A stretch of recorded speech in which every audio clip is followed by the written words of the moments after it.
गुरुर्ब्रह्मा गुरुर्विष्णु गुरुर्देव महेश्वरः गुरु साक्षात् परब्रह्म तस्मै श्री गुरुवे नमः।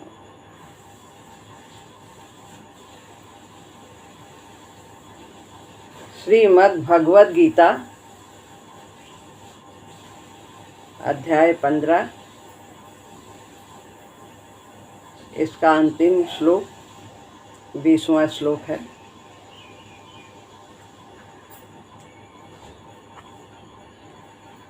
इति गुह्यतमं शास्त्रम् इदमुक्तं मया नघ एतद् बुद्ध्वा बुद्धिमान् स्यात् कृतकृत्यश्च भारत। इसमें ऊपर की पंक्ति और नीचे की पंक्ति दोनों में 8 के बाद संधि है। तो शास्त्र, उसके बाद माँ है, तो माँ की बिंदी त्रापे लग गई शास्त्रम, और माँ में ई की मात्रा है, छोटी ई की मात्रा, इसलिए आगे उसी मात्रा से पढ़ेंगे। ईद मुक्तम मया नघ। और नीचे की पंक्ति में भी बुद्धिमानस्या या पर यहाँ पर 8 पूरा होता है और उसके बाद आधाता है, तो आधाता का ता रहेगा, आधा स्यात पढ़ा जाएगा। आधा अक्षर होने के कारण कुछ शेष नहीं बचता है, तो आगे कृत कृत्यश्च भारत ऐसा पढ़ेंगे।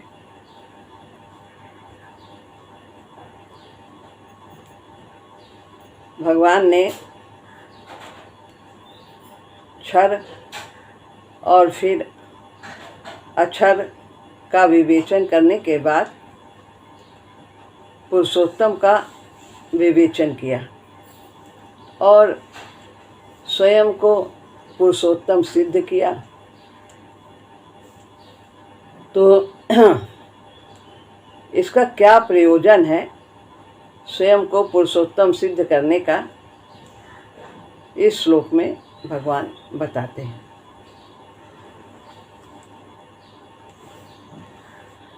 अनघ आखिरी में है, ऊपर की पंक्ति में अनघ यानी निष्पाप अर्जुन के लिए आया है।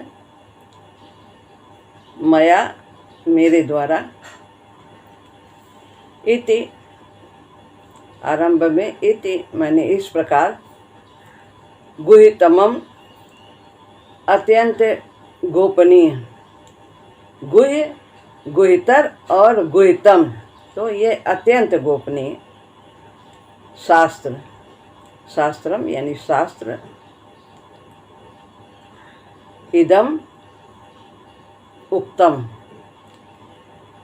यह उक्तम यानी कहा गया है। एतद बुद्ध्वा यानी एतत्, इसको बुद्ध्वा जानकर, बुद्धिमान यानी ज्ञानवान, स्यात् यानी हो जाता है। क्या हो जाता है? कृत कृत्यस, और इसको जानकर बुद्धिमान ज्ञानवान यानी हो जाता है। कृत्य कृत्य, इसको जानकर ज्ञानवान कृत्य कृत्य हो जाता है। भारत, हे अर्जुन, 2 बार संबोधन है। तो ऊपर अनघ कहा है निष्पाप, और नीचे भारत अर्जुन के लिए आया। अर्थ है, हे निष्पाप अर्जुन, इस प्रकार यह अत्यंत गोपनीय शास्त्र मेरे द्वारा कहा गया है। हे भरतवंशी अर्जुन, इसको जानकर मनुष्य ज्ञानवान यानी ज्ञातव्य चा लगा है और प्राप्तव्य और कृत्य हो जाता है।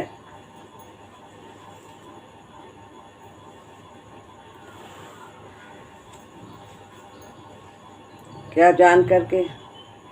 जो शास्त्र बताया है कि भगवान क्षर से अतीत हैं और अक्षर से उत्तम हैं, जो ये जान जाता है पुरुषोत्तम क्षर से अतीत और अक्षर से उत्तम है, वो सर्ववित हो जाता है, यानी वह समग्र को जानने वाला हो जाता है। तो यह जो जान जाता है वो कृतकृत्य हो जाता है। अनघ अर्जुन को निष्पाप इसलिए कहा है क्योंकि वे दोष दृष्टि से रहित हैं। दोष दृष्टि करना पाप है। इससे क्या होता है? अंतःकरण अशुद्ध हो जाता है। जो हम देखेंगे वही हमारे अंदर जाएगा, वैसा ही हमारा स्वभाव बनेगा। अच्छा देखेंगे तो सद्गुणी होते जाएंगे, दुर्गुण देखेंगे तो दुर्गुणी होते जाएंगे। अब बगीचा है, उसमें हम चाहे फूल चुने और चाहे कांटे चुने, वहाँ तो दोनों ही हैं और दोनों की उपयोगिता है। तो संत जन गुणों को ही देखते हैं। जड़ चेतन गुण दोषमय अविश्व कीन्ह करतार, संत हंस गुण गण गहे पय परिहरि वारि विकार। हंस की तरह जैसे कि वो दूध पी लेता है और पानी छोड़ देता है, ऐसे ही संत गुणों को ही देखते हैं और दुर्गुणों की ओर उनकी दृष्टि नहीं जाती। तो अर्जुन दोष दृष्टि से रहित हैं, इसलिए भगवान उन्हें अनघ कह रहे हैं। और जो दोष दृष्टि से रहित होता है वही भक्ति का पात्र होता है। तो भगवान उसे अपनी भक्ति प्रदान करते हैं।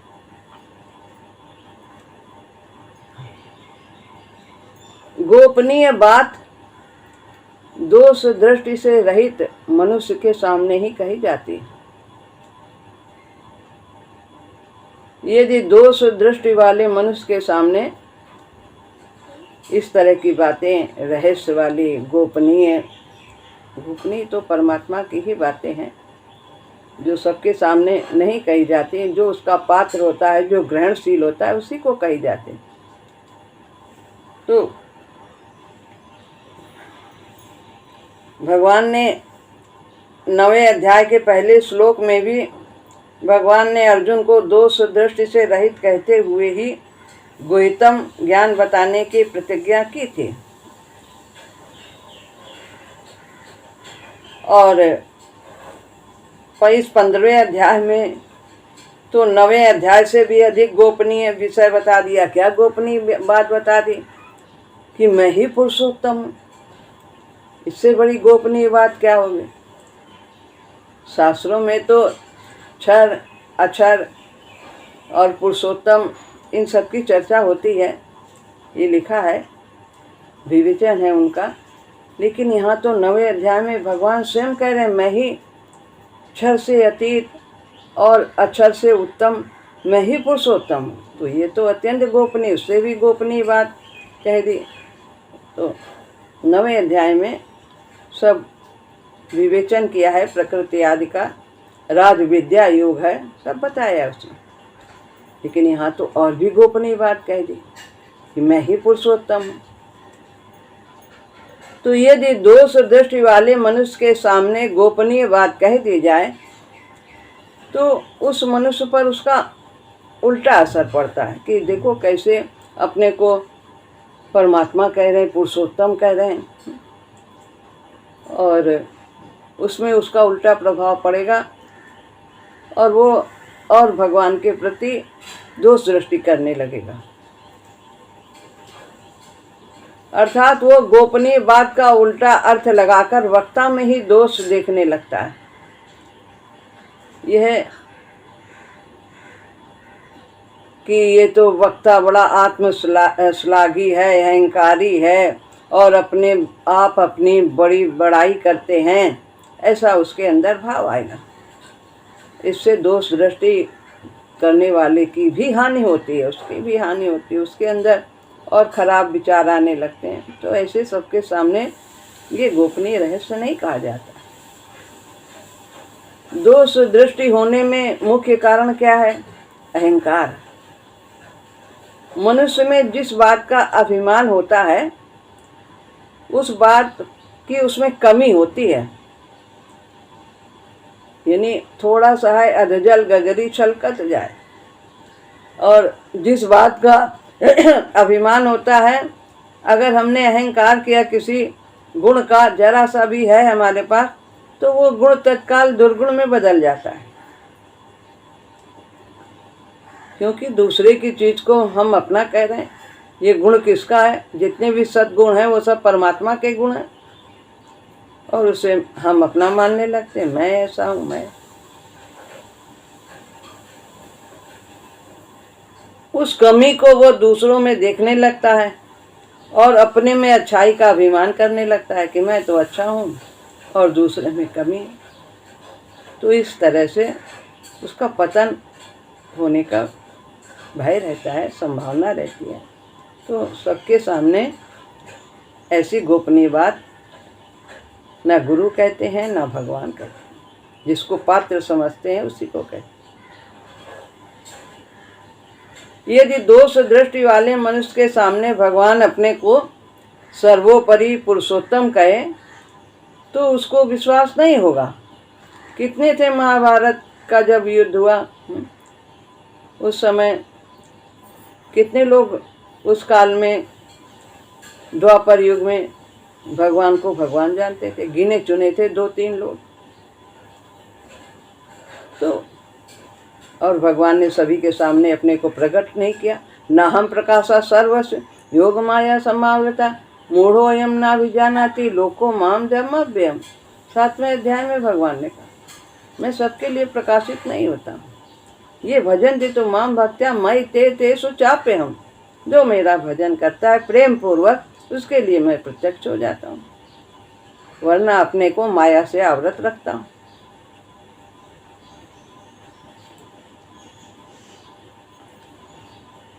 तो वो दोष दृष्टि वाला निज अज्ञान राम पर धरे हैं, अपने अज्ञान को भगवान पर आरोपित कर देता है।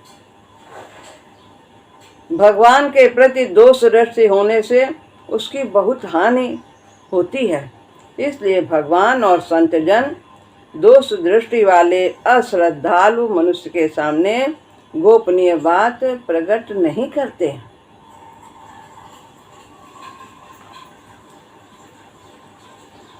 वास्तव में देखा जाए तो दोष दृष्टि वाले मनुष्य के सामने गोपनीय बातें मुख से निकलती ही नहीं है।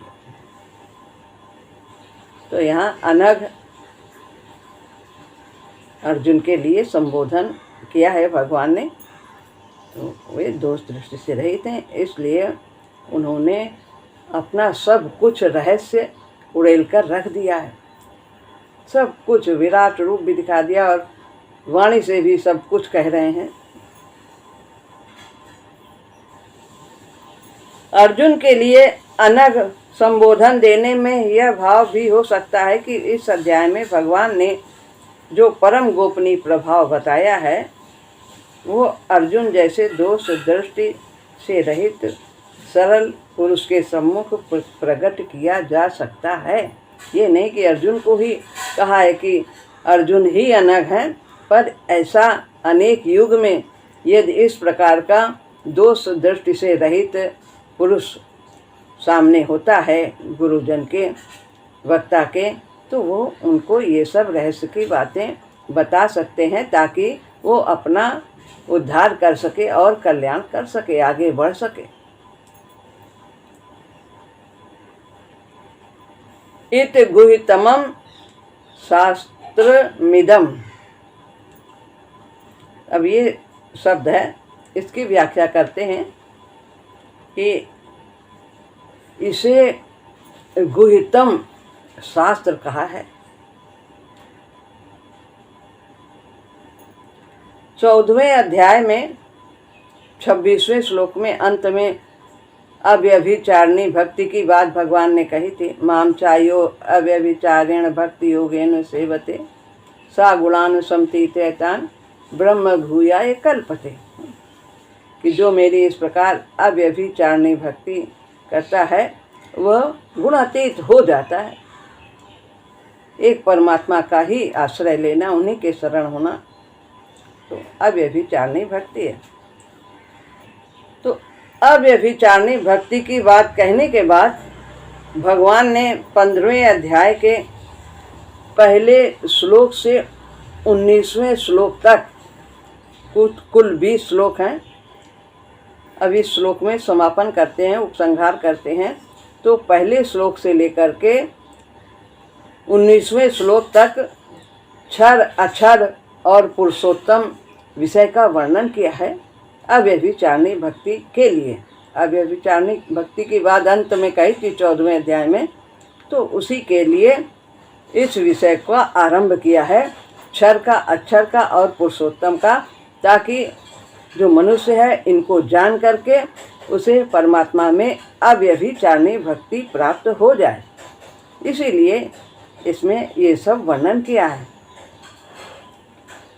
इस विषय की पूर्णता और लक्ष्य का निर्देश यहाँ इदम पदों से किया गया कि ये जो हमने इतना सब कुछ कहा है ये अव्यभिचारिणी भक्ति की प्राप्ति के लिए कहा है।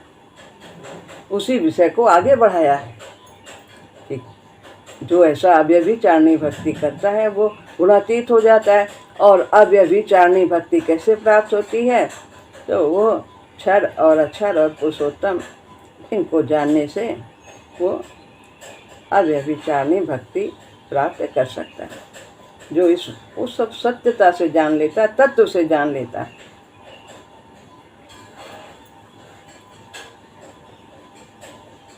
इस अध्याय के पहले भगवान ने क्षर यानी संसार और फिर अक्षर जीवात्मा का वर्णन किया, संसार का वर्णन किया पहले श्लोक में। ऊर्ध्वमूल मध्यशाखम अश्वत्थम प्राहुरव्ययम्, तो ये बताया है पहले श्लोक में। और फिर उसके पश्चात 7वें श्लोक में भगवान ने जीवात्मा का वर्णन किया है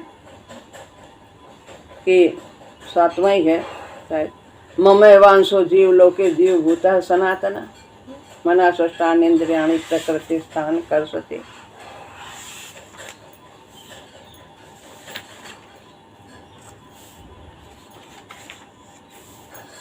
हाँ, 7वां श्लोक है।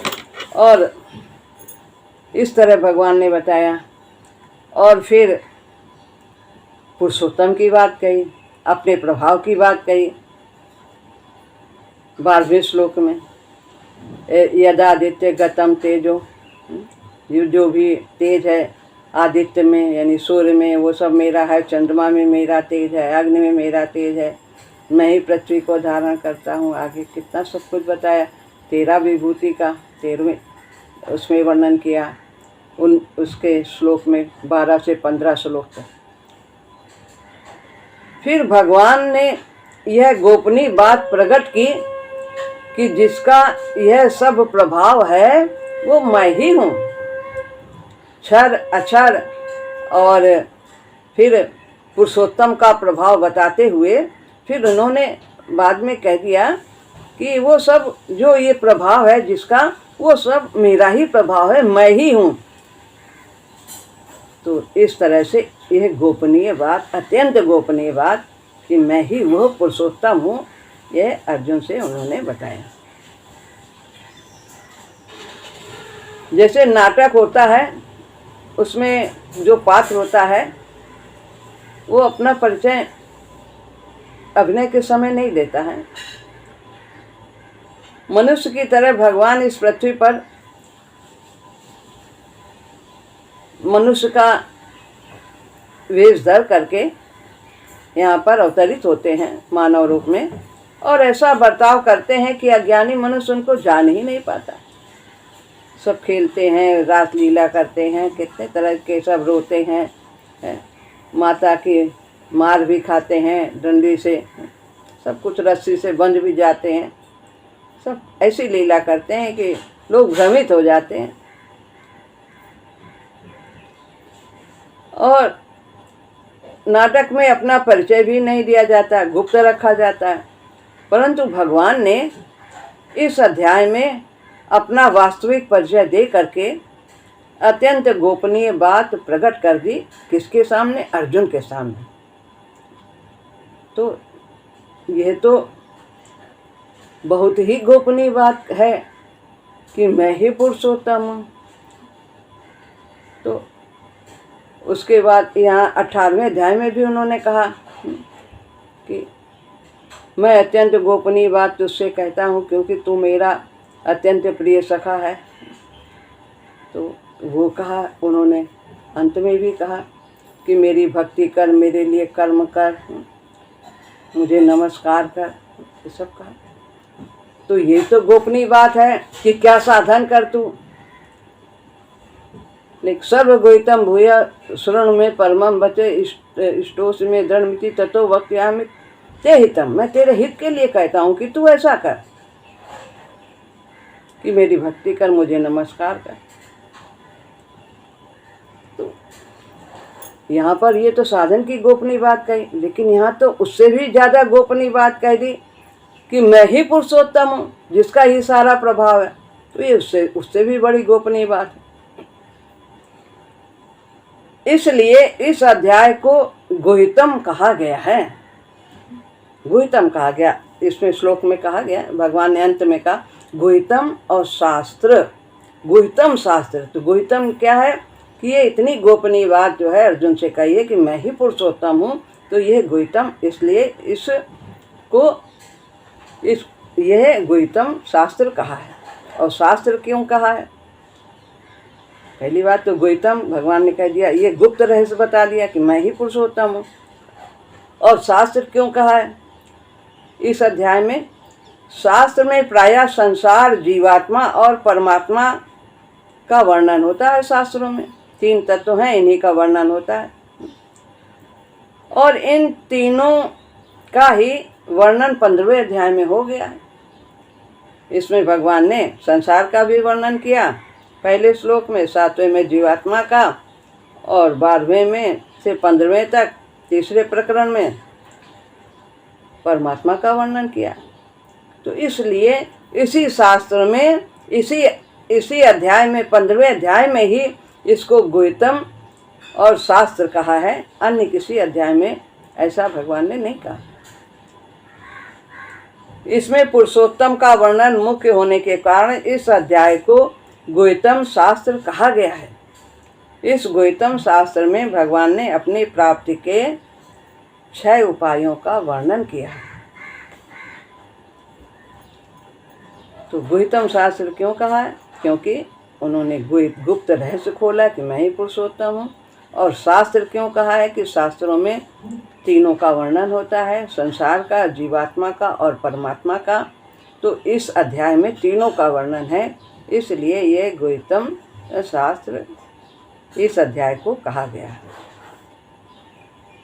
अब भगवान ने अपनी प्राप्ति के 6 उपायों का वर्णन किया है इस अध्याय में। संसार को तत्व से जानना। क्या जानना? कि यह आध्यात्मिक लोक की छाया मात्र है। भौतिक जगत और आध्यात्मिक जगत, तो मूल जो है वो आध्यात्मिक जगत है, और जो वहाँ पर वृक्ष ये सीधा है और ये जो छाया है ये उसकी उल्टी है, जड़ इसका ऊपर है, तना है, फिर पत्ते हैं, इस तरह से ये उसकी छाया है। ये बताया है, इसको तत्व से जानना। छाया से हम ऊपर जा सकते हैं और वो असंगता रूपी अस्त्र से वृक्ष को काट करके हम ऊपर जा सकते हैं, जो मूल तक पहुंच सकते हैं। यानी असंगता यानी संसार से संबंध ना मानना। संसार, दूसरी बात है, संसार से माने हुए संबंध का विच्छेद करके एक भगवान की शरण होना। ये चौथा श्लोक है। बताया कि असंगता रूपी शस्त्र से काटना है, आसक्ति नहीं रखनी है, संबंध नहीं जोड़ना है संसार से। यहाँ पर हम जिस कार्य के लिए आए हैं शरीर धारण करके, उस कार्य को यानी परमात्मा की प्राप्ति करके हमें अपना परम धाम जाना है। तीसरी बात बताई कि अपने में स्थित परम तत्व को जानना। ये 11वां श्लोक है कि वो सब में व्याप्त है, कहीं दूर जाने की जरूरत नहीं है। परमात्मा हर प्राणी के अंदर, हर वस्तु में, सब में विद्यमान है। तो अंतःकरण शुद्ध करना है और उसे अपने स्वरूप का बोध करना है। चौथी बात कि वेदाध्ययन के द्वारा तत्व को जानना, कि सभी शास्त्रों में, सभी वेद में, पुराणों में मेरे ही प्रभाव का वर्णन है, तो इसलिए हम वेदों के द्वारा भी जान सकते हैं। वेदों के उस अंग में हमें ध्यान नहीं देना है जिसमें सकाम कर्म का वर्णन है, लेकिन उसके आगे निष्काम वर्णन है, उपनिषद आदि हैं, तो उनमें परमात्मा का वर्णन है, वे भी वेद कहे जाते हैं। पांचवी बात, भगवान को पुरुषोत्तम जानकर सब प्रकार से उनका भजन करना। जो जान जाता है, क्षर अक्षर और पुरुषोत्तम तीनों को जान जाता है कि भगवान क्षर से अतीत और अक्षर से उत्तम, वे पुरुषोत्तम हैं। जब ये जान जाता है, सब जगह उन्हीं का प्रभाव है, सब कुछ उन्हीं से है, सब में वे प्रविष्ट हैं, तो फिर वो ये सब कुछ जान करके फिर वो परमात्मा का ही भजन करता है।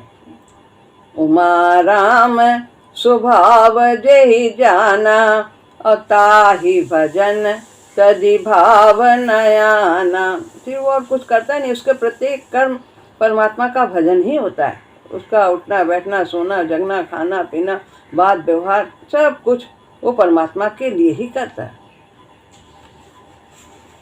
यत् करोषि यदस्ना यत् जुहोषि ददासि यत् तपस्यसि कौन्तेय तत्कुरुष्व मदर्पणम्। अब छठी बात बताते हैं कि संपूर्ण अध्याय के तत्व को जानना। ये 20वां श्लोक है जो अभी हम लोग पढ़ रहे हैं। तो इस अध्याय के तत्व को जानना कि इसमें भगवान ने स्पष्ट कह दिया कि मैं ही पुरुषोत्तम हूँ, और इसमें सभी प्रकार से संसार, जीवात्मा और पुरुषोत्तम का वर्णन है, और ये शास्त्र है। इस प्रकार से जिस अध्याय में भगवान की प्राप्ति के ऐसे सुगम उपाय बताए गए हों, उसको शास्त्र कहना उचित ही है। तो शास्त्र किसको कहते हैं? जिसमें भगवान की लीला, गुण, स्वभाव, प्रभाव और उनके प्राप्ति के साधन हो बताए गए हों, वही शास्त्र है। मया उत्तम,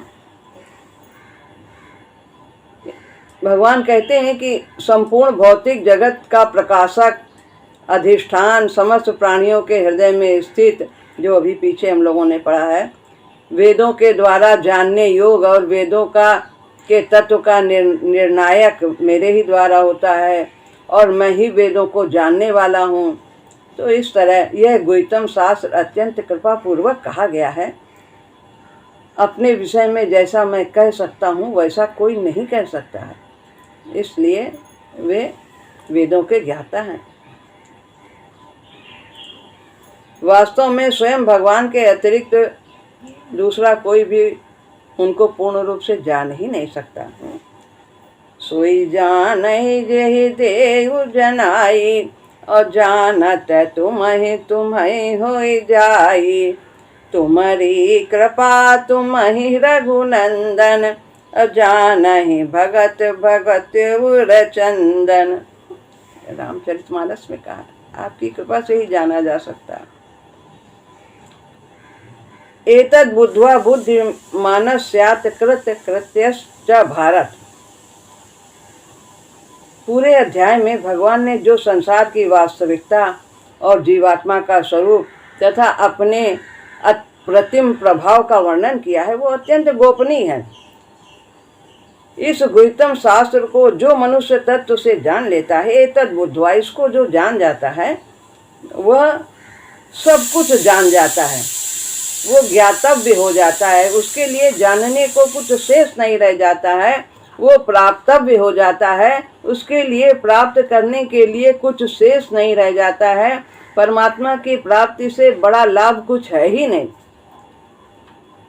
और परमात्मा को तत्व से जानने से मनुष्य की मूर्खता नष्ट हो जाती है। परमात्मा तत्व को जाने बिना लौकिक संपूर्ण विद्याएं कितनी भी आ जाएं, वो सब मूढ़ ही कहा जाएगा। तो जितनी लौकिक विद्याएं हैं वो सब परमात्मा से ही प्रकट होने वाली हैं। तो वो परमात्मा को कैसे प्रकाशित कर सकते? उस ज्ञान के द्वारा हम परमात्मा को नहीं पा सकते। तो इन सब लौकिक विद्याओं से अनजान होते हुए भी जिसने परमात्मा को जान लिया है वही वास्तव में ज्ञानवान है। चाहे लौकिक ज्ञान हो, पर सब विद्याओं का ना हो, कोई महत्व नहीं। तो केवल परमात्मा को जानना ही वास्तविक ज्ञान है। कितने जो संत बिना पढ़े थे वे सब कितने महान महान हुए। कबीरदास जी हैं, पोथी पत्रा कुछ हुआ ही नहीं, कलम गही नहीं हाथ। तो इस श्लोक में सब प्रकार से भजन करने वाले जिस मोह रहित भक्त को सर्ववित्त कहा गया है, उसी को यहाँ बुद्धिमान भी कहा गया है, वही बुद्धिमान है। तो यहाँ पर भक्ति के समान कोई दूसरा लाभ नहीं है। लाभ की किचु हरि भगति समान, कुछ और भी लाभ हो सकता है हरि की भगति के बिना के अलावा। अतः जिसने भक्ति को प्राप्त कर लिया है वो प्राप्तव्य हो जाता है, उसके लिए कुछ पाना शेष नहीं रह जाता।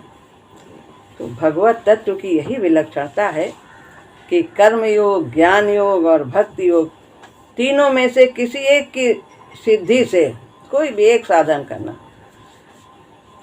वो कृतकृत्य हो जाता है, ज्ञातव्य हो जाता है, प्राप्तव्य हो जाता है। तीनों सब कुछ वो पा जाता है, वो निहाल हो जाता है। उसके लिए फिर कुछ जानना और पाना शेष नहीं रहता है और मनुष्य का जीवन सफल हो जाता है। जिसके लिए आया है वो पूर्ण कार्य उसका हो जाता है। श्री राम।